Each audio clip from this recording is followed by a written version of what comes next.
welcome to Today with Marilyn and Sarah. Oh my goodness, we are so glad to get to spend some time with you today. And I know as you're watching this program, you have a lot of things happening in your lives. Some of you have some family issues. Oh my goodness, dynamics that are kind of tricky. You have to kind of manage through some issues. Some of you have financial things, healing needs, physical healing. We want to pray for you. So make sure you get on the phone, get on the website. We love to get to pray for you, and it's an honor for us. So please, please, please, please hop on the phone, get on the website, and let us pray for you with any need in your life. And, Mom, when we think about needs in our lives, sometimes it's hard for us to get out of our own thinking and kind of, get up to periscope depth and look around what's happening in the world, what's going on around us.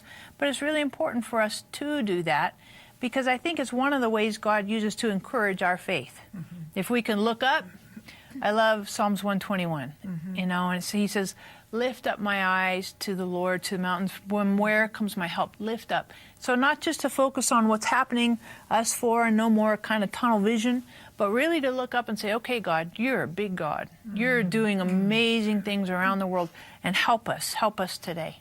Yes, and lifting of eyes, that is really important because when Abraham was taking Isaac, it said he lifted up his eyes.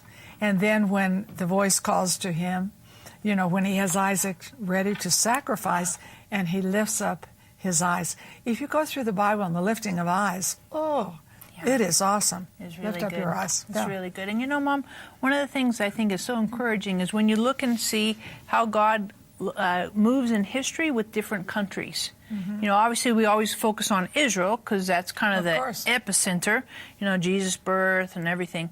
But there are other countries that God has used and been present and interactive with, and very strategic countries that he talks about in the Bible that aren't always as in the forefront. But one of those countries is Ethiopia. Right. Oh, my goodness. And Ethiopia is mentioned well over 50 times, I believe, in over 90 is what an Ethiopian told me. Right. And it's the term Ethiopia, and then there's another term that's used as well, Cush, C-U-S-H, Cush. And so, that's used boatloads of times throughout the Old Testament as well as the New Testament. They're very key. And Jeremiah speaks of some interesting things about them, because they have a look like no other people, like no other Africans. And once you spot that look, you know them. And Jeremiah said that. What is it? As a leopard is known by its spots, so is an Ethiopian known by their looks. Wow. And so way back, they have been a very unique people and in the plan of God. Very much in the plan of God. In fact, the first place that Ethiopia is mentioned in the Bible is in Genesis 2:13. That's like the account of creation. True. And it talks about the 4 rivers that come out of the Garden of Eden. It says one of them, the Gihon, however you say it, flows through the land of Cush, which is Ethiopia. So, it's from the very beginning that you see Ethiopia.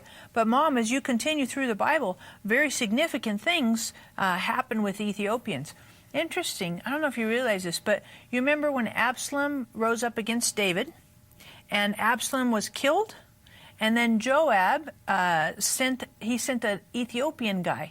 No, I didn't realize that. I know, it's in 2 Samuel. Sent an Ethiopian guy to make the report to David as the runner, the messenger, about Absalom's death and the victory that David's army had over Absalom. So, it's interesting, these different places, and it's very strategically used and integrated throughout the entire Bible. The Ethiopian is key, and the fact that their looks are different from anyone else. I go to Washington, D.C., to L.A., and they have lots of Ethiopians in the airport, in our airport. And I'll say to them, you're an Ethiopian. And they act like, well, how do you know? And I think, how could I not know? So they have a unique place, and they have been uniquely used in God's plan. For example, Jeremiah was dropped into a pit by the people because he prophesied they were going to be taken into captivity. So they dropped him into a pit. He's sinking in the mud and is going to die there. And an Ethiopian, and I like this, named Ebed-Melech, which means a servant of the king, took old cloths and tied them together. Now remember, the city is under siege, it's under famine, and drops it down, and Jeremiah puts it under his arms, and he pulls him out. And Jeremiah prophesies over him and said, Ebed-Melech, because you did this, when the city is taken, when it all falls, you will not fall. You will be here because God will bless you and bless your history. Another place that it talks about Ethiopia is the Queen of Sheba.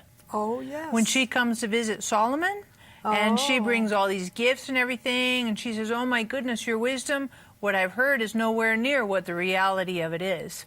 And, they have this historical tradition, supposedly, that the Queen of Sheba and Solomon slept together one night, and she got pregnant, had a baby, and so, there's some of that tradition, oral tradition, and historical stuff. But, you talk about really big time, and even in the New Testament, Mom, you have Philip with the Ethiopian eunuch. Absolutely. And from that, Ethiopians today say we have the oldest continuous Christian church on the planet, going all the way back to that Ethiopian eunuch who converted with Philip, baptized, and went back to Ethiopia and brought the gospel back to Ethiopia. And so to this day, they'll tell you, and really in a really cool way, our Christian church is the longest continuous Christian church on the planet. I just think that's really powerful. And they combine old and new. Nice. So it's very interesting in their service how they have something like the Ark of the Covenant at the very center of their worship. And so they tie old, going back to Queen of Sheba, and her son, who was called Menelik, not in the Bible, but Menelik in their tradition, and then the Ethiopian eunuch who brought back the gospel because he was reading Isaiah. Oh, I love Ethiopia. They're so special. I know. They are just special. I know. And I'm wearing an Ethiopian cross that your father used to wear, as you know. Yep.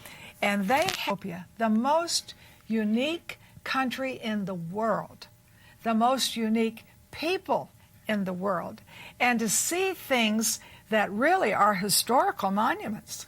Because we will go to Lalibela. Oh, that's the rock-hewn church. And they literally, these rocks, they cut down into them and made a church into them. It's very famous, very spiritual for them. And then at Aksum, they say they have the Ark of the Covenant. And really, they're very committed Christians, and they're very committed to their Jewish background also, that came, they say, through the son of Solomon, Menelik. That's big time in their history. Now, they really feature the cross as well as the Ark of the Covenant. So I'm wearing a cross that's called a Lalibela cross. So that's interesting because Lalibela, they say, is that unique place, in their history, their spiritual background. So they make a cross for it. But you have a cross. Right. This cross is the Aksum cross. And it's a little bit, you can see here that it bends at the top because the top part represents the Ark of the Covenant. True. The bottom part is the cross. But the important thing on the Ark of the Covenant up here, and they say for Aksum, is they believe that they have the Ark of the Covenant in one of their churches there. So on this group trip that we're taking, we're going to visit Lalibela, we're going to visit Aksum, we're going to go to Addis Ababa,